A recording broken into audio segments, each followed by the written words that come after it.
Bismillahirrahmanirrahim. Assalamualaikum warahmatullahi wabarakatuh. Selamat pagi dan salam sejahtera Dewan Juri yang terhormat, moderator yang hebat dan penjaga waktu yang amanah. Rakan-rakan sama membangkang yang saya kasihi, rakan-rakan berlawan hujah yang saya banggakan, serta kawan-kawan intelektual muda yang hadir di ruangan ini.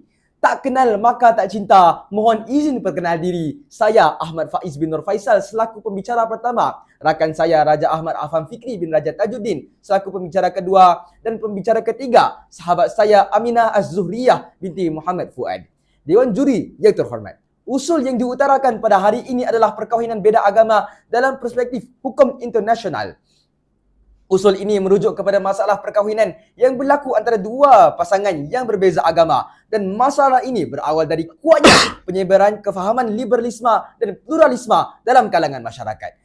Menurut Kamus Besar Bahasa Indonesia, perkahwinan atau pernikahan diartikan menurut kata dasarnya iaitu melangsungkan pembentukan keluarga dengan lawan jenis. Pengertian tersebut tidak menjadi masalah jika tidak menyentuh landasan idealisme. Ketika seseorang atas dasar kepercayaannya tidak menjadikan suatu perkahwinan itu dibolehkan atas dasar agama. Para hadirin sekalian, Deklarasi Universal Hak Asasi Manusia menyatakan di dalam perenggan pertama artikel ke-16 bahawa semua manusia berhak melangsungkan pernikahan tanpa mengambil kira limitasi bangsa, warga negara dan agama. Hadirin, dasar ini jelas bertentangan dengan hukum syar'i Islam yang melarang dan tidak mengiktiraf perkahwinan yang berlangsung antara seorang Muslim dan yang bukan Muslim. Hal yang demikian memberi suatu kefahaman bahawa haramnya perkahwinan beza agama. Namun, dalam konteks sosial, misalnya di Indonesia yang sebanyak 85% penduduknya beragama Islam, telah menjadi dinamika sosial yang pasangan memberi perhatian dalam kasus perkahwinan beza agama. Indonesia memiliki keberagaman dari berbagai aspek, tidak terkecuali kasus yang menyebabkan adanya kemungkinan berlakunya pernikahan beza agama. Berdasarkan sebuah artikel yang berjudul Fakta Empiris Nikah Beza Agama yang disiarkan pada 23 Januari 2013, mengatakan bahawa pada tahun 1980 sebanyak 24,677 pasangan di Indonesia melakukan pernikahan beza agama. Selanjutnya, pada tahun 1990 sebanyak 26,688 pasangan di Indonesia melakukan hal yang sama. Dan rekod terkini yang ditemukan oleh penulis pada tahun 2000, sebanyak 2,673 kasus pernikahan beza agama telah dijumpa. Berdasarkan itu, kami menegaskan pendirian kami bahawa kami membangkang terhadap usul ini, melangsungkan perkahwinan beza agama dalam masyarakat. Pasukan kami akan membentangkan beberapa argumentasi yang disusun rapi sebagai bantahan keras terhadap usul ini. Yang pertama, pasukan kami melalui hujan pembicara kedua akan membahaskan perkahwinan beza agama dalam perspektif hukum internasional dan kemudiannya membidasnya menurut perbahasan perspektif Islam. Yang kedua, kami akan mengutarakan implikasi berbangkit sekiranya perkahwinan beza agama diaplikasikan dalam masyarakat. Argumentasi ini akan dirungkai sehingga ke akar umbi oleh pembicara ketiga pasukan kami. Dewan Juri yang terhormat, izinkanlah kami membuka gelanggang perdebatan, menyusun hujah, merungkai hukum untuk membangkang sekeras-kerasnya usul pada hari ini. Assalamualaikum warahmatullahi taala wabarakatuh. Salam sejahtera dan salam pendebatan kepada semua. Yang arif lagi bijaksana, tuan yang dipertua serta barisan perwakilan dari pembangkang. Tidak lupa juga kepada warga dewan sekalian.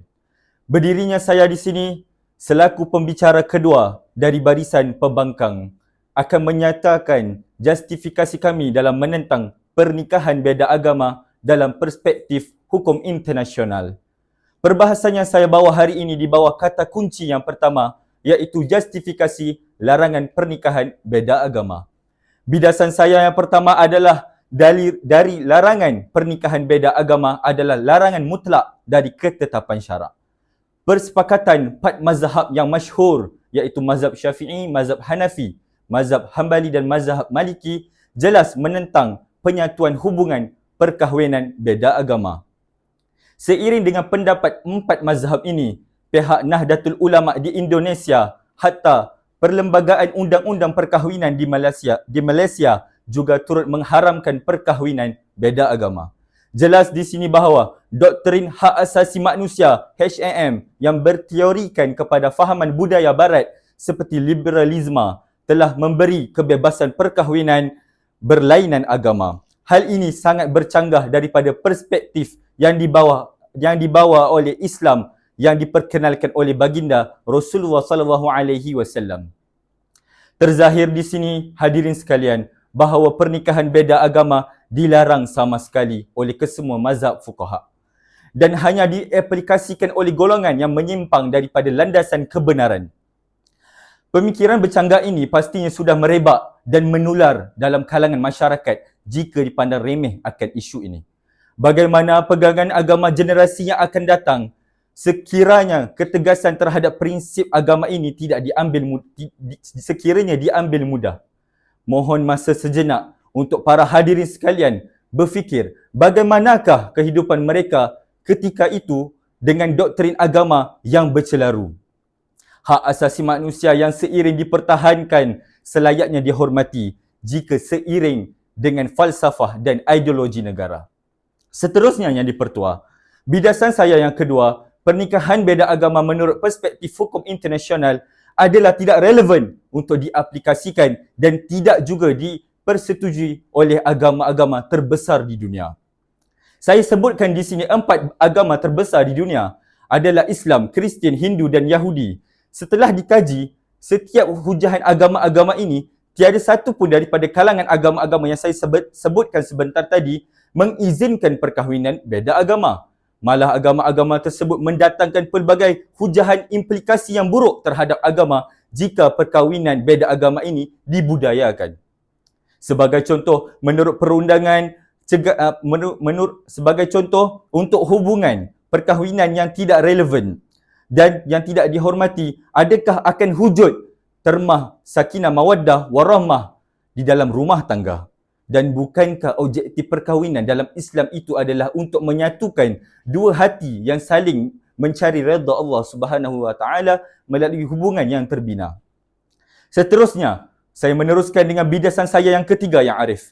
Maqasid syariah dalam pembentukan keluarga Islam bukanlah semata-mata untuk mewujudkan hubungan sosial sesama agama. Sebaliknya, perkahwinan dibentuk untuk menjaga 5 maqasid syariah yang utama, iaitu hifzuddin, iaitu menjaga agama, menjaga akal, menjaga diri, menjaga hubungan dengan manusia dan menjaga harta. Jika perkahwinan beza agama ini direstui oleh masyarakat, maka perkahwinan tersebut menjadi sia-sia. Sedangkan agama ini melarang golongan yang melakukan perkara yang sia-sia. Kerana itu terdiri daripada golongan dari kalangan ulama, dari kalangan umat yang diiktiraf. Maka untuk meraih rumah tangga yang diredai oleh Allah Subhanahu wa taala dan diiktiraf oleh Nabi Muhammad sallallahu alaihi wasallam, maka perlulah mencapai 5 maqasid syariah perkahwinan menurut Islam. Jika sekadar mencari hubungan sosial ataupun persekitaran, maka di dalam pejabat dan di dalam kejiranan ataupun di dunia persekolahan sahaja boleh untuk kita meraih hubungan sosial tanpa mencampur adukkan dalam sesebuah institusi perkahwinan. Maka dengan itu sudah terang dan sudah jelas, maka berakhirlah sudah hujahan bidasan dan perbahasan saya pada hari ini. Maka dengan itu saya selaku pembangkang kedua pada hari ini sekali lagi menegaskan prinsip kami dalam membangkang setegas-tegasnya perkahwinan beza agama menurut perspektif hukum internasional. Oleh itu, duduknya saya selepas ini akan dilanjutkan oleh pembangkang ketiga pasukan kami yang akan menguatkan lagi fakta dan hujahan dan pendirian kami pada hari ini dari barisan perwakilan pembangkang. Sekian, terima kasih. Assalamualaikum warahmatullahi taala wabarakatuh dan salam sejahtera. Terima kasih sahabat setia berhujah di bawah pendirian membangkang yang dihormati, yang dipertua majlis, sahabat lawanan hujah dan semua sidang dewan yang dikasihi sekalian. Salam perdebatan dan salam pembangkang usul. Saya selaku pembicara ketiga hari ini tampil bagi mengukuhkan dakwaan sahabat-sahabat saya bahawa pernikahan beza agama tidak selayaknya diaplikasikan walau di mana tempat sekalipun. Hujahan saya pada hari ini di bawah kata kunci implikasi yang berbangkit dari pengamalan pernikahan berbeza agama. Lumrah kehidupan, jika terdapat larangan pasti ada sebabnya. Ini kan pula larangan yang datang dari agama pasti menjanjikan hikmah yang sangat besar. Sidang dewan yang dihormati, hujahan saya yang utama, implikasi perkahwinan beza agama akan mendatangkan pelbagai isu berbangkit. Maka bagi menghindari konflik berbangkit yang akan mendatangkan pelbagai kerosakan dalam masyarakat, larangan sekerasnya perlu ditegaskan terhadap isu ini. Perbezaan hukum kehidupan merupakan perkara yang tidak boleh dipandang mudah. Ini kerana di sebalik larangan syariat terhadap perkahwinan berbeza agama, terdapat banyak risiko yang perlu dibahaskan jika membenarkan penyatuan di antara dua insan yang berbeza fikrah ini.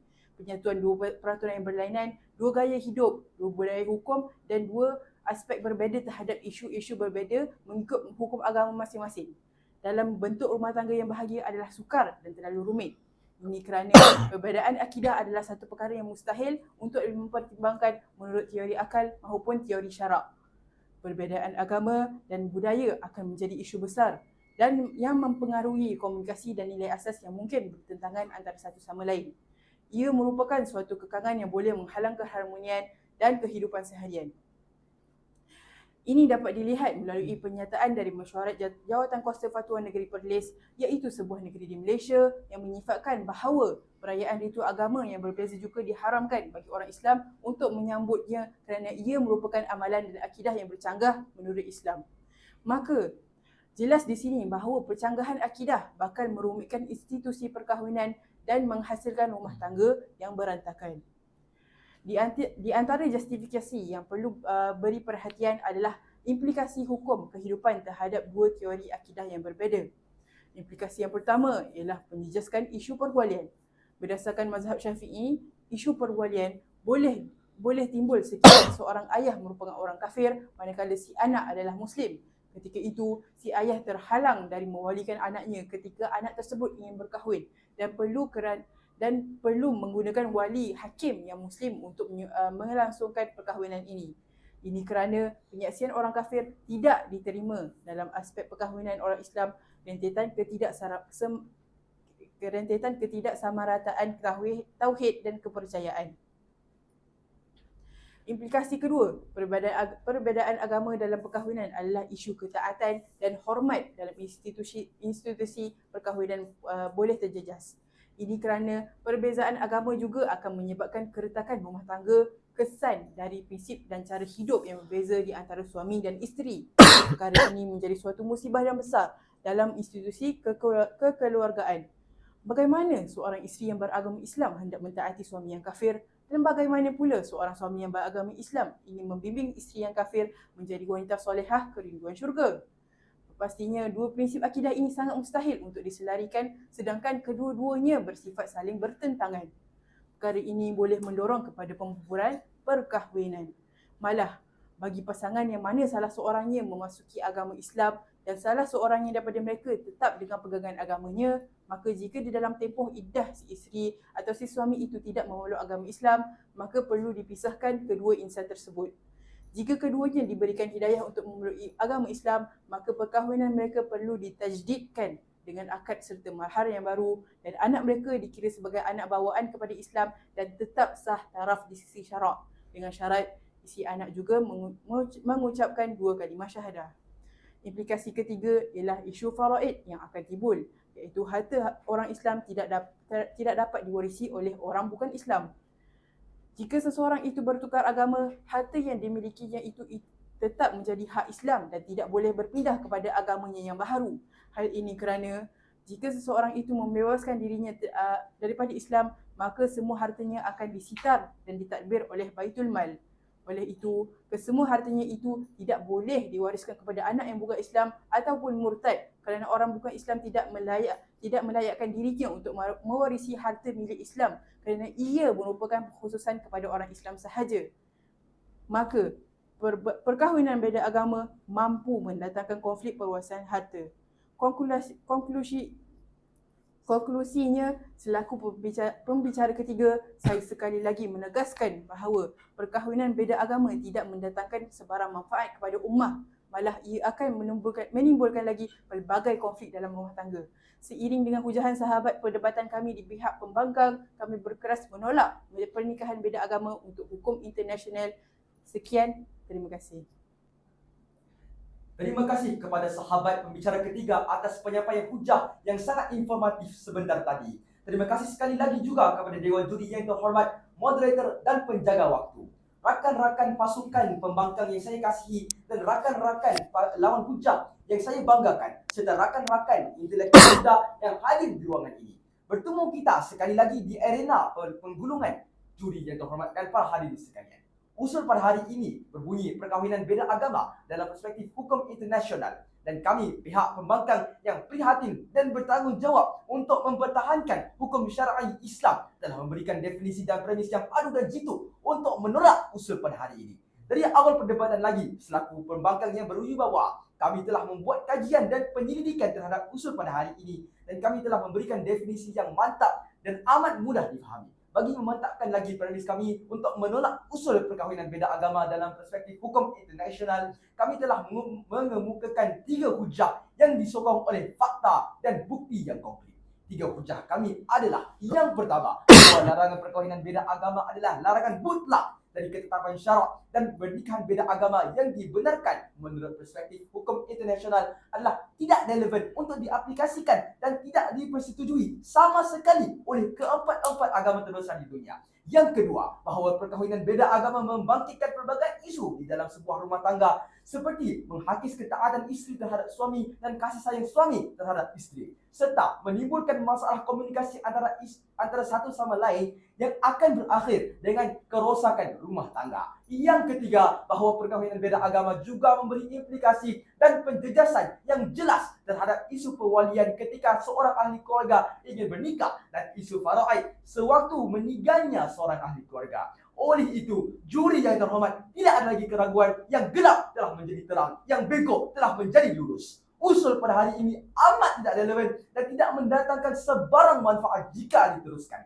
Akhirnya, saya menyeru kepada semua orang agar menggunakan kebijaksanaan dan kewarasan akal untuk kita menolak usul pada hari ini demi membina negara bangsa yang bersatu padu yang menjadi teras pembangunan dan kemajuan negara. Marilah bersama-sama pihak pembangkang untuk menolak usul pada hari ini, iaitu perkahwinan beza agama dalam perspektif hukum internasional. Sekian, mohon usul ditolak. Assalamualaikum warahmatullahi wabarakatuh.